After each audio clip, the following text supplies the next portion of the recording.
Happy Monday, boys and girls. My name is Jeffery Scott Mitchell. And once again, I deeply and sincerely want to relay my feelings about thanking God it's Monday. Oh my God. Hold on. Is that better? I had a weekend. Well, actually, I'm probably having a couple of weeks. I knew it starts. I told y'all it starts in October, Halloween. Start getting the Halloween candy. But since this year I wasn't working in the office, there wasn't that much Halloween candy around. So that kind of wasn't a thing. And I didn't go to any of the post-Halloween candy sales. But the weather changing, it get dark early, us setting the clocks back, and just the whole hibernating feeling I get when fall comes around. I call it weight gain something season. I forget the name of it. I call it's a season. And it usually starts Halloween, and it's gone sometimes all the way till Valentine's Day, when Valentine's Day candy went on sale. That whole period between Halloween, Thanksgiving, Christmas, New Year's, Super Bowl, and then Halloween. It's just the eating frenzy. I woke up this morning with my mind, stay on Jesus. I woke up this morning in my mind, stay. I woke up this morning, got on Mr. Scale, who I take with me when I travel. As you can probably see, and I probably did not iterate that I am at a remote location. Not sure if I can even call it undisclosed anymore at this point, as I've given out so much information about this remote location that was at one time undisclosed.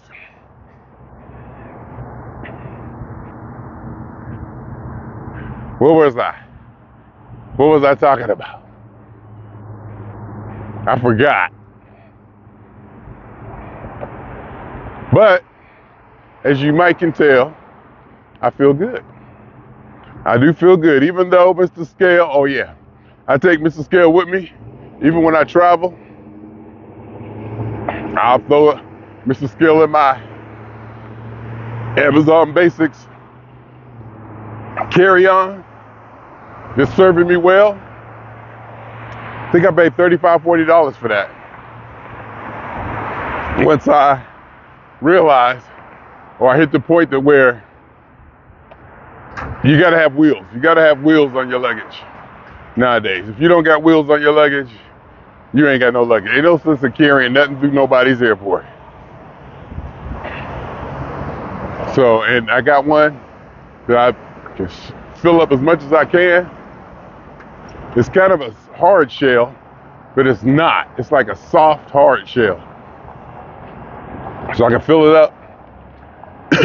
And they don't weigh carry-ons. Thank God they don't. Because when you stuff it with food, food is heavy. Food is way heavier than clothes. Ham, ribs, macaroni and cheese dressing, all of that. It's what cake. The only thing that wasn't heavy was the rolls and the bread. But that luggage is heavy. And they got me, I had it packed, really packed this time, coming back, and security stopped me. I was like, oh boy, here we go. And not so much here we go, because I'm there early. I breezed right through TSA pre-approved. It's blah, blah, blah. And sometimes I almost welcome the being detained or stopped or the entertainment of going through the whole ritual, because I'm not hiding nothing, I'm not worried about nothing. So I get to interact a little bit and wake up 4 or 5 o'clock in the morning, 7 o'clock, 6, 7 o'clock in the morning. Usually about 5. I like to get there 2 hours early. Flight usually, I think this flight left at 7:47. So I'm walking through TSA like 5:30. I think I'm at the gate. I'll go to the gate, check the gate, verify the flight time and all that, blah, blah, blah. Take a quick glance at how many people out there, and then just go to an empty gate. Because I don't want nobody around me. When I sit down, I don't want nobody around me. So I'll go to an empty gate where, ain't no flight leaving out of that gate for a few hours. Sit there, and sure enough, every now and then I go there, somebody comes sit within proximity to me. I was gonna say right next to me, but right next to me is relative. Because I'm looking at these people, and either they're not aware of how close they're sitting to me, and I think that's what it is. They're basically just not aware. Usually it's groups, more than one person, and they're just kind of doing that group thing. And they end up sitting right next to you or something. So I get up and I walk away. I get up, I pack my stuff up and move, let them have it. And I kind of do it in a way to let them know, yes, you are walking up in my space. And to piggyback that or to further that, there's no doubt in my mind that I have a wider sense of personal space than a lot of human beings. But I was at home the other day. I was at my daughter's house with granddaughter, and her mother was out there doing something. Her post-work ritual. Me and granddaughter was in there. I think I had cocomelon on or something. And I was sitting there, and she kind of started scooting down to sit in my lap. I was like, oh, because we ain't like that. My saying is, we don't kiss, we headbutt. And she kind of started, she wanted to sit in my lap. And I don't think she wanted to get down off of the chair. She might have wanted to just get down, off of the bed, onto the floor. But she was going the other way before, so I guess she was trying to sit in my lap, so she sat in my lap a little bit. I took pictures. I was like, oh. Because I never thought about that. I don't think about getting her and putting her in my lap no more. It's like, when you with me, you on your own. Not on your own, but you gotta, you got your own space. I got my own space. And I do notice that when I'm back there, even when the dog walks in my personal space, I'm like, Kari, why you all up on me? My granddaughter will, we playing or something, she'll run up on me, and that's not really personal space, that's different. Like if we playing or doing something, or she bring me something, the personal space alarm doesn't go off. Isn't triggered by that. But when she slid out beside me and she kind of looked, and it was apprehensive about it. It wasn't like, running, jumping, slide down in your lap like, boom, She was like, slide down, like, is it okay? It was okay. I was like, ah. I grabbed her. I was like, oh, come here. And I remember we used to do this all the time. And me and her used to sit there and watch TV or Cocomelon, put on some P-Funk or something. When she was little, we used to do it all the time. But now, that she 2, you got to go find your own personal space. And I just kind of thought about that. And I'm probably exaggerating to make it sensationalized. I don't know if you heard that from that loud car. Why do these kids be having mufflers to make their cars so loud? I guess I just answered the question, didn't I? By saying, why do these kids, young teenage boys or whatever, cars be all loud? Hear that? I get it, speed, but cars don't even be going fast. They just be making a lot of noise. And I get it. I guess I just answered my question. Young testosterone, you know. I don't know, maybe macho or whatever. But anyway. So that was cool, me and her sitting there. I took a couple pictures, you know. And I will say this too. And I noticed with my niece too. People act different around different people. People act different around different people. And a few times, maybe even a lot, I expect people to act the same way around everybody. Maybe because I did. But I have to remember I'm on a whole different plane than a lot of people because of my experience. Because of my experience and experiences. You know, places I've been, things I've done, on top of how long I've been doing it. So I'm the same, you know, basically all y'all can kiss my ass in a sensationalized way. You know, basically the world can kiss my ass in an affectionate and loving way. I mean that. It kind of can give you an idea of my sense of freedom. That, you know, and I kind of don't mean kiss my ass. In a way I do. In a way I do, and in a way I don't. But not in a, like a, you know, a mean way, like, but just, you know, I'm gonna do what I want to do and be who I want to be. And I noticed that granddaughter acts different around different people. My niece, especially, her tone to change, the way she talks, it changed. I'd be like, why are you talking to them all like that with that soft, polite, pretty voice? You don't talk to me that way. And I really noticed it a long time ago, how she would talk and play with my mother.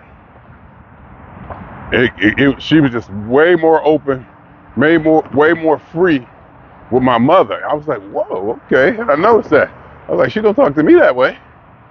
You know, she's not that open or, you know, free going or whatever with me that way. I was like, And I thought about it.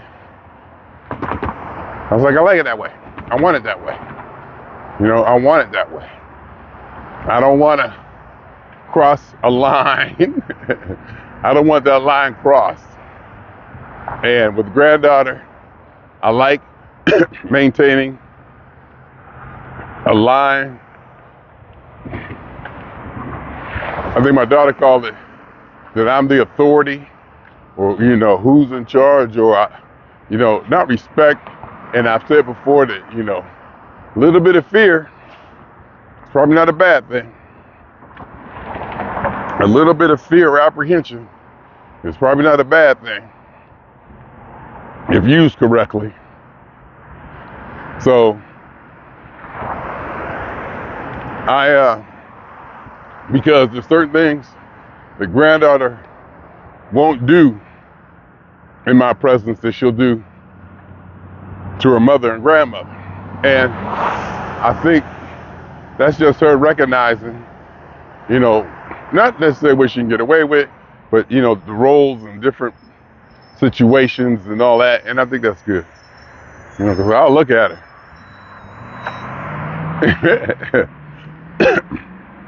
She don't cry around me. My niece didn't cry around me either. I think crying is a form of communication that children develop with their mother. Because my mother said a long time ago, she said, they don't act that way when you ain't here. And I didn't believe it. I was like, yeah, baby. She told me about my kids, and I told my daughter, I said, my mother told me that you and Jeffrey didn't act a certain way when I wasn't here. And that's a good thing. You know, you kind of want that to get your kids to be relaxed around you and feel, you know, that. And I noticed it too with my daughter in a couple situations where I was like, oh, here, just stay here with your aunt or your grandmother. Yeah, I could see in her face, she was like, I want to go with you. I was like, oh. And I guess as you know, if you're a parent you start to see these things more readily than, I mean, not that I'm not a parent, but, I was remote. They were raised with their mother in Ohio, and I saw them frequently and kept in touch and all that. But, I wasn't there for the day-to-day, and I say that, and I think a lot has to do, a lot of who I am, what I am, what I've accomplished, quote unquote accomplished, done, is because I was able to have that freedom. And I guess as I think about it, I have to thank the people who enabled me to do that, if enable's the right word, who allowed me this freedom or this separation from being that day-to-day parent that I believe can actually I don't want to use the word wear down, but it will mold a person into being a certain kind of person. And I grew without that. And it's more of an uninhibited, more cautious, more aware of other people. Just changes your whole dynamic, I think. And I really like who I am right now. So I got to thank my father. He was there, back there for the kids, bringing them out, and I get to see them and helping me financially. I'm bringing them out and traveling with them, and my ex-wife, for being there, and just all, everybody who helped. The ex-husbands, her ex-husbands, and husband, you gotta, because, I mean, I'm Jeffrey, come on. In fact, one time, maybe a couple times, people be like, you got kids? You don't act like you got kids. Or like, you don't seem like you got kids. I was like, I know. But anyway, so me and granddaughter got that kind of relationship. She ain't scared of me. And if she is, she might like it to see how far she can test me and what she can get away with. Push that boundary, I think. Because she will test you constantly. And that's one thing about saying, like, not being there, like with her mother, 24 hours a day. Like my sister said, you got to pick your battles. Because you're basically battling 24 hours a day. Not battling, but that's what kids do. That's what a learning puppy or a little animal does. They're pushing limits. They want to see and try and go and do. And they're learning you. In fact, they're not even learning you. In fact, their life is strongly based on your reactions and what you do. That's the only thing they train on. That's what they train on. Not how to manipulate you or what happens interacting with you. That's almost like 100% of their life. If you're the mother. So they're gonna learn eventually all your games, tricks, triggers, and that and this. And granddaughter, she'll start doing something or want to do something. So she'll start saying her ABCs or 1, 2, 3, trying to get on your good side. Because she knows that if she says that, it makes people happy. And they go, hey. So if she want to pick up something or grab something or is playing with something she probably knows she shouldn't. Because there was a time when she was younger, she'd walk up to something, be staring right at it, going, no, no, no. And I look at her, I go, that's right, don't touch my keyboard or don't touch my keypad.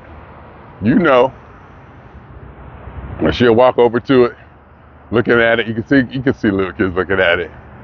One time I think in New Mexico someplace, and my friend's son was looking at this juice, this fruit punch juice I had. And the way he was looking at it, I was like, you want one? I said, let's go get you one, come on. We ran through the store and got him one. He was staring at it, you could just see it, And then the granddaughter, you could see it in her eyes. Oh, don't do it. I'd be like, ah. Or, eh. And she'll just keep going. She'll look and keep going. She knows She knows. I take her out for our walks and stuff, and it's good. It's just good. Kids change everything. Kids change everything. They change the dynamic, the energy of the family. They change everything. Christmas becomes something. Birthdays become something. It brings, I guess you can say it brings families together, and what it really does is it energizes the females, and they turn up, they turn up, and when they turn up, that means everybody else got turned up. They'll get the whole crew motivated and moving over a birthday party or a baby shower or this or that. My God, $10,000 for a baby shower in Youngstown, Ohio. My God. Yeah, but we can afford it. And her mother, that's basically one thing you can say about Terry. It's been no secret what she's been wanting. She's been wanting this, unabashedly, unashamedly, flat out for years.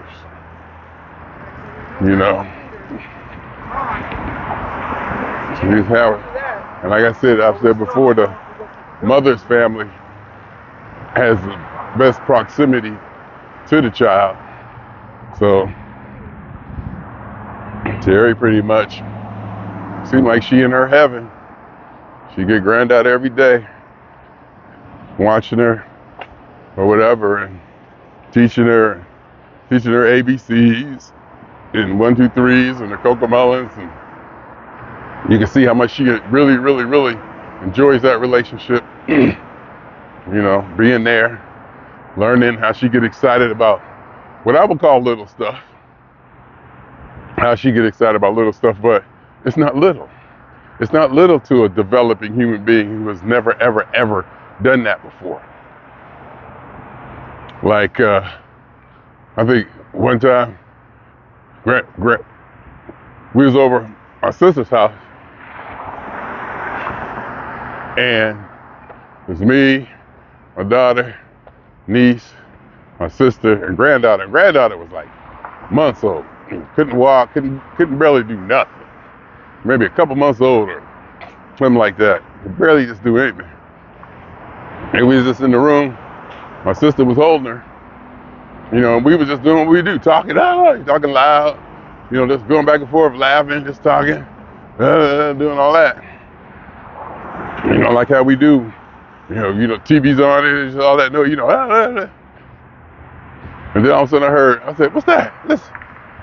And you hear granddaughter going, wah, wah, wah, wah. Wah, wah, wah. You hear granddaughter, and she wasn't stopping. She didn't stop. I was like, Kimberly, she ever did that before? Kimberly was like, nope. That was her first time. So we said that was her first time talking. My sister was holding her, and we was just talking in the room, whole room, bunch of black people just talking. And next thing you know, she, whatever she was doing, ain't stopped since. No word. She gets off. She can say grandfather. Because first it was just father, and then she started saying grandfather. She would say like godfather or something. Because they'd say, go get this to grandpa, man. She'll come give it to me. Go get this to grandpa. Go get this to papa. Go give it to Joe, whatever. She know people. She know who is who. And I call her granddaughter. I'm like, granddaughter. And she'll look up. I'm sure she know her name is Gianna, but I call her granddaughter. But go get this to grandfather. She'll come in there with it. And her mother would get home from work. Go play with grandfather. Go play with grandfather. Go see what grandfather doing. Go in there, grandfather. Go in there. I'll be like, tend to your child. But anyway, Woo. Yeah, she just had her second birthday. It was fun. It was fun for us. Hopefully it was fun for her. It was mentioned that maybe there should be more kids there. You know, a lot of this birthday party stuff isn't for the child. You know, I'm sure they happy, you know, she got her Cocomelon kitchen set, and she got her toys and stuff that she could play with, blah, blah, blah. You know, but the party is mostly for the adults. You know, to get the selfie, get the picture, especially the women dress the child up, do all that. Dress the child up, you know, get them all ready and stuff, and go through that ritual and put on the event. I mean, because more than likely, is the child gonna remember this birthday party? You never know, but it doesn't matter. Because the way we did it, we had like a Thanksgiving, her birthday fell right on Thanksgiving. Next year, I checked. Next year, it falls on the Saturday before Thanksgiving, and that Sunday is usually when Pittsburgh plays Cleveland. And I usually go to that game. So we checked from this, we're still at this party for 2023 on Thanksgiving and her birthday. And me and Joe was like, well, y'all can video chat us. Kimberly was like, no, her birthday's on the Sunday. He's like, well, you can video chat us. Put it the game. And what if her birthday is on the day that Steelers Browns game? Ooh, you can video chat us. FaceTime. Kimberly was like, you gotta be there. I was like, I don't know. That's a tough one. That's a tough one. But, you know, it's fine. You can tell I'm in a good mood. There's a reason I'm in a good mood. Because I feel good. No, it's more than that.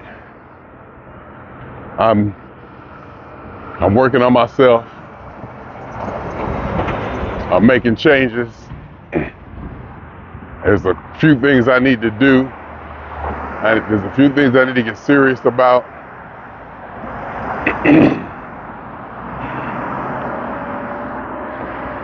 As far as financially,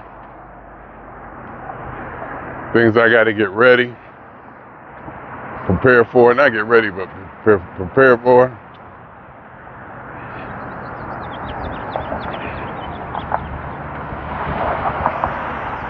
Homie down there looks like a homeless or something guy down there. I guess so. He might have just been, yeah, it looked like he just actually, well, he might be homeless, but it looked like he was just doing some exercises. I guess he got tired of walking, had to stretch out his back legs or whatever. You'll see him as I walk by. But I tell you, I think they had an initiative to where they go Chow Chow's Taco. That's a taco place I wanted to go to. See, do I do that? I shot, so I don't know if you can see him or not, but there's a taco place that's closed on Sundays that I wanted so bad yesterday. And I keep forgetting it's closed on Sundays. Because they make the best bad food, greasy, cheesy, heavy, thick, whatever, just salty. I don't know how you want to call it, but they nail it. They nail it. Then once you eat that, once I got a taste of that and start eating that, can't do Chipotle. Chipotle too clean and light, too healthy tasting. But so yesterday, I know what I wanted, but since I'm on my eating binge, and I do feel better because it seems like my sinuses and my post-nasal drip or whatever, because it was kind of rainy and cloudy, as you can probably see now, it's a little bit less cloudy and it's more blue sky, whatever that is in the air, it gets to me. It makes my allergies flare up. Isn't there anymore, so I definitely feel better about that. 208.6 this morning. It was up like 211 something last night. It was up so high, 211, 210. It was up at a number so high that the app won't even register it. It's like the app didn't even register it. I'm like, what's that about? Usually it'll come back a day or so later and say, a measurement was found, out of the range or whatever, and I can add it. But the app's been acting funny lately, to be honest with you. I might need to reinstall it. In fact, I might need to reset my phone. My whole phone's been acting weird. It might be time for me to factory reset my phone and reinstall all the apps that I use. It might be that time. My Samsung Galaxy S22 Ultra, paid full price for the phone. It was the hottest, latest, newest phone out on the planet. Went ahead and paid that $1,000.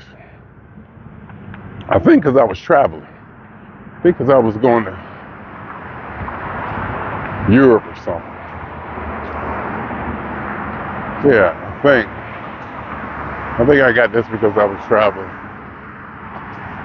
That was my excuse. Even though it doesn't have a SIM card in it. And I got 128 gigabytes of memory. Since I take my laptop with me. I don't trust the cloud yet. But I will. I don't trust it yet. I'd rather have my data stored locally. So I make copies locally on my laptop hard drive. On my laptop, I got an extra hard drive. Carry about 4 terabytes on the back of my laptop. And I, download it there. And more recently, I do it wirelessly. I connect over the Wi-Fi. So I don't even have to get a USB cable anymore. I don't even got a USB cable. I just connect and transfer the files over the Wi-Fi. I have the laptop connected to the same Wi-Fi as my phone and transfer it that way. And that way I can just start it, put the phone in my pocket, go about my business if it takes a long time. And not only that, I have a connection where meshnet, to where I got access to my hard drives at home over the internet. So I've actually, check this out. I've actually taken a bunch of pictures, and then, I get back to the hotel or whatever, sync them to the local hard drive that I got, and then sync them back to the main computer at home. Because I don't like having only one copy of anything. And to have one copy here, and one copy on the East Coast, one copy on the West Coast is even better. Separate locations. Just in case. That's just for my old data backup training. And also what I did was I have a backup copy of files that I don't change that much, like legacy files. I mean, pictures going back to 1999. I have copies of those on a separate hard drive, because that hard drive doesn't change that much. And so I have that one separate, and I made a drive, and I actually backed that up over the internet via meshnet from my home computer to the drive I keep in Ohio. All encrypted, of course.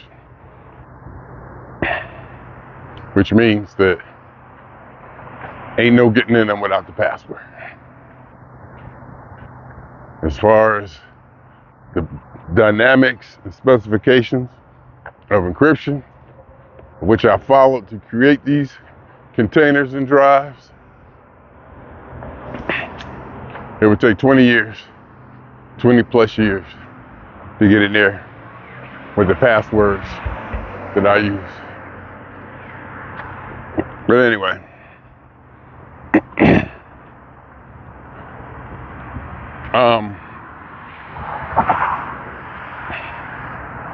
so I was able to back up probably, I think, almost a terabyte of data. Probably like a terabyte of data, 1,000 gigabytes, 1,000,000 megabytes or whatever, blah, blah, blah, over the internet to my home computer. I backed up the drive in Ohio from my home computer. So I just put it on. I mapped the drive to the meshnet address. It's not a URL, what's it called? Domain. That was called that qualified domain, whatever, whack, whack IP address / drive folder. Map that. Turn my laptop on. Just let it run for 2 days. Just let it keep going for 2 days. It was going slow. The hell, it could just run for 2 days. Backed up all that data that I had. And then I'm like, wait a minute. I don't need to back up all of that. Some of that don't need to be backed up. So I went, because I did probably use the OneDrive for a dump, just to put stuff that I didn't feel like dealing with, like videos that I made that I didn't want to have to go through. I got like 1,000 of them, literally 1,000 of them that I need to go through, and probably throw some away, keep some, just test videos, because I'm learning, I'm getting better at deleting stuff. Just when I do tests, test, is my mouth in sync, blah, blah, blah, test. I'm starting to learn how to delete those, get rid of them. So I don't say anything other than test, 1, 2, 3, 4. I try to delete them, even though they are a nice little snapshot of what I'm doing at that time and moment. To see me, what I was dressed, what I was doing. It's just it's still precious. I understand that it's still precious. Any recording, any facsimile, any representation, reproduction of me at that time is precious, because it can only happen at that time. There's no other moment. That moment will never happen again, no matter what. So there is a certain amount of meaningfulness to everything, every capture or recording. You just have to balance it out versus how much you want to keep, how much you already have. Are you going to use it again? Is it significant? Blah, blah, blah.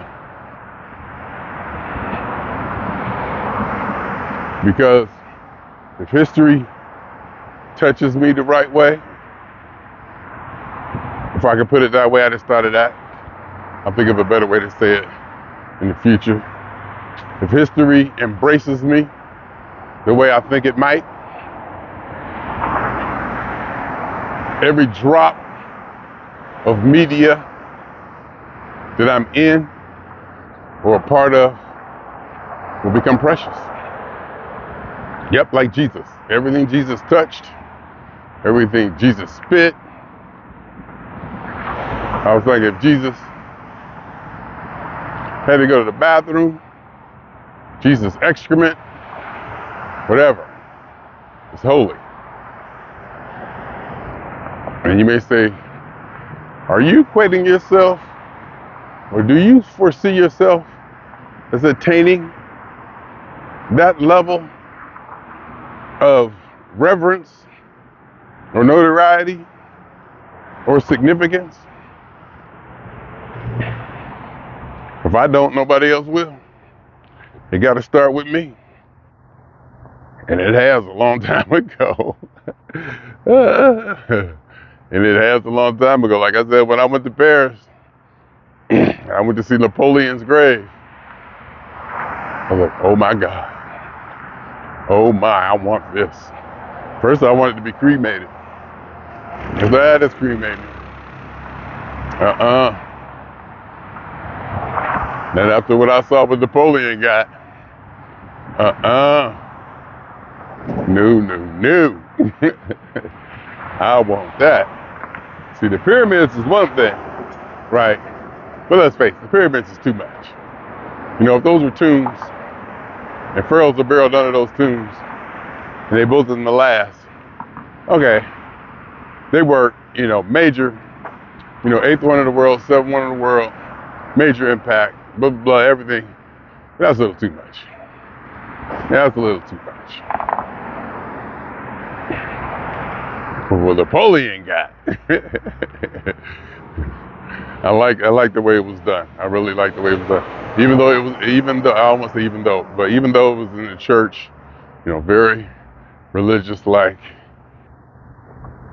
you know, and there was, you go to Europe, Westminster's Abbey, it's nothing but a crypt. These people keep their dead people. I mean, you come walking in, you know, you look it up on the walls and stuff, you literally walk right on top of Isaac Newton and Darwin. Newton and Darwin are like on the floor. You literally walk right over the top of them. It's like everywhere you look at Westminster's Abbey, it's a tomb or a crypt. Bones and bodies of popes and famous people. You don't see them, you know, but they're buried there. And then you go to all these churches, and the bottom is crypts. You know, and you know, of course, I like the architecture and the artwork and the ornamental design or whatever, the sculpture, not sculpture, but you know, the designs and figures, statues and all that. Religious, you know, the angels and the wings sometimes, and the female looking down, sad, you know, with that little look and all that.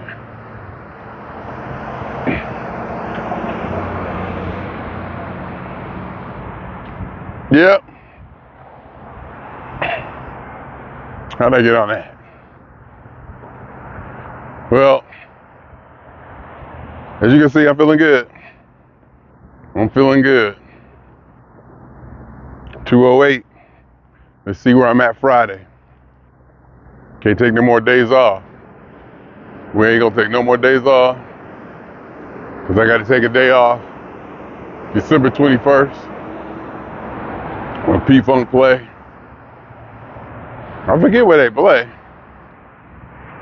It's either Ventura or Pomona. So I gotta take that day off. I think. I might be able to work it till I don't. I might work at my mother's until a certain time o'clock and then drive in. So I might be able to swing it that way and not have to take the day off. Because I'm sure she'll say, all right, you can get off early if you work early. Or work till 6, get off, drive from my mother's to Pomona. Because I've worked till 6 hours. Work 6 hours, you only got to take an hour and a half off. You don't got to take lunch. 6 hours is the sweet spot. Save that PTO, because I should be down to, I'm probably down to like 12. Probably down like 12. But then, we'll see. I had to approve my time card.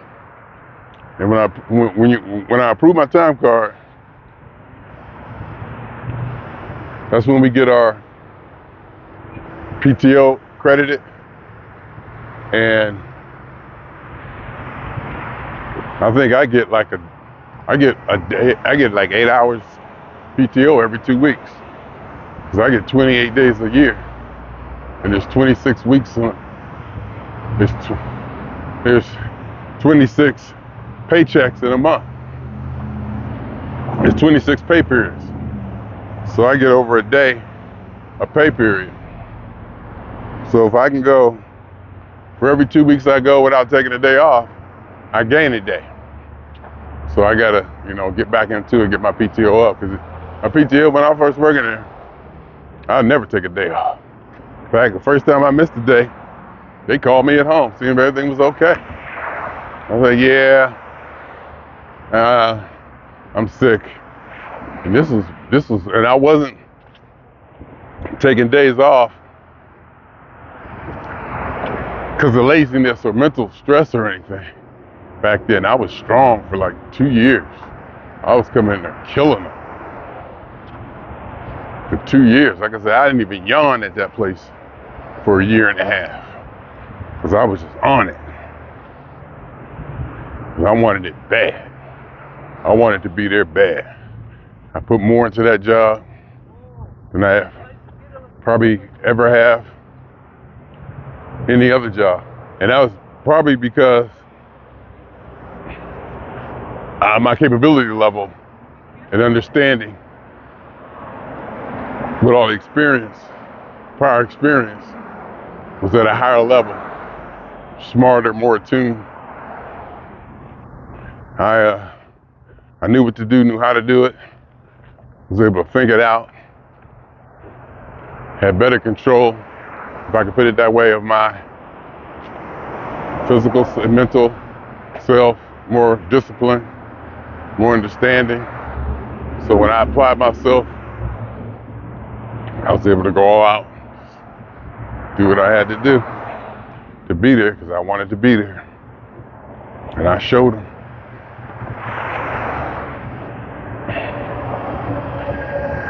So I got to build up my PTO. Things coming up. Rest of the year. Christmas, I don't mind working, as long as I'm off. As soon as I get back in there, I got to put in to be off Christmas Eve. But I guess, I got to put in to be off Christmas Eve. But I guess I can work Christmas Eve. Since we're working from home, I work for my mother's. I probably could work Christmas Eve. Get double time. Get off at 8. We don't do nothing from 12 to 8 anyway.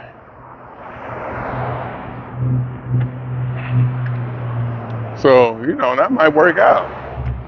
Make some extra money. I get Christmas off. I don't know how that's gonna work. You get Christmas off. Christmas Eve we gotta work. I guess it don't matter. I guess we'll figure it out. But anyway, I could just, work it that way. Working from home. Working from home, baby. That's what I'm talking about. Working from home, working from anywhere. And I got my stuff set up. I bought a monitor at my daughter's house, so I got an extra monitor at her house.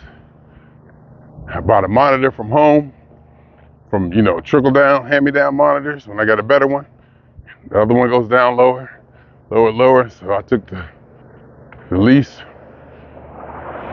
the lowest one from home, bought it out here, left it out here. Does what it got to do. Just got to arrange my windows a little differently. I've gotten used to that. So I got to set up my mother's. I got to set up at my daughter's. When I come in, I got my Gazelle gliders at both locations. It's a good life. It's a good life. I always wanted it to be this way. Travel here to there, boom, boom, boom, jump on an airplane, go. I always wanted to be mobile. In the movie Heat, he said, you don't want to get into a situation where you can't be gone. You can't get up and leave and take off. You got to be able to get up, take off, and depart within 15 minutes. And though I'm not that, that's a little bit extreme. I kind of keep that in mind still. It's not quite 15 minutes. But I live light like that. You know, I try to trim the fat, no excess stuff. Pretty much know of everything I own, where it's at, how to get to it. You know, there's not too much excess stuff. I don't mind giving stuff to Goodwill, throwing it away.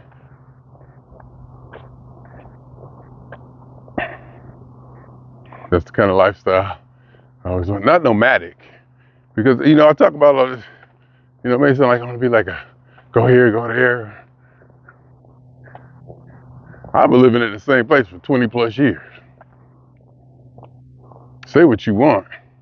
I've been living in the same place for 20 plus years. And for somebody who thinks they have a go this, try that, let's go here, let's do that. There's a foundation. There is a foundation, a discipline, and a stability that I maintain in just about everything I do. No matter how. Let me make sure this thing is still recording. Yeah, it is. No matter how. No matter how I was looking to see. You see, I was walking when I couldn't see myself. Now I can see myself, and I'm trying to hold it like I was to see if, you know, what I might be looking like, since I wasn't seeing myself when I was walking this last 40 minutes or so. Yeah, I gotta have there's a discipline, there's a foundation, there's a routine that I maintain, even though in my mind, I want to be this freewheeling, spontaneous, you know, oh, let's just go here, let's try that, you know, put it down, try new things.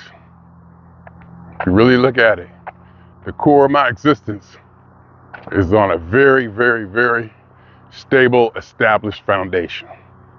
Where I live, how I live, jobs, all that, whatever, career. There's a very solid foundation that a lot of it rides on top of. It gives me the ability to travel, go here, go there. Working from home now, I can work here, work there. I'm not tied down to any particular place. I can have that freedom. But under that freedom is a severe stability, foundation, home, routine, discipline. Anyway, swinging on y'all 2 times. For me and for the funk.